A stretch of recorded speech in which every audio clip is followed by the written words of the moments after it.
எங்கள் personal driver. இன்னைக்கு அவர் வந்து மீன் கலர்னு என்ன மாற்றி விட்டாரு. ஆமாங்க, ஒரு மீன் கூட கலர் கொடுக்க மாட்டேங்கிறாரு இந்த ஜிலேபி சின்ன.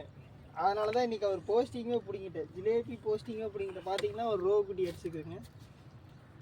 நல்லா சைஸ் தாங்க. இதெல்லாம் அரெஸ்ட் பண்ணிக்கலாம். அரெஸ்டிங். இதுக்கு வளைய வச்சா விடுவோமா? சம்மந்தம் இல்லாத வந்து விழுந்துட்டு ஏயா நம்மளை கப்பல் வேற அது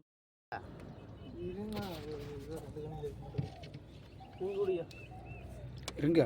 இந்த ரிங் எடுத்து கொடுத்துடணும். இந்த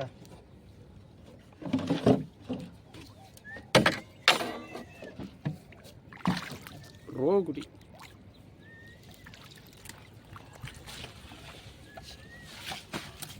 எங்கே ஓடுற நீ? எங்கே போவ நீ? 2 கணியில் மாடிட்டு எங்கே போவ நீ? ஏண்டி தங்கம் ரிங்லினா பிஸ்கு டெஸ்க்கு பிடிங்கிட்டு ஓடி இருக்கு. இவர் பார்த்தீங்கன்னா நம்ம ஜிலேபி சின்னோட பங்காளிங்க. இன்னைக்கு அவர் லீவ் விட்டேன் நான்.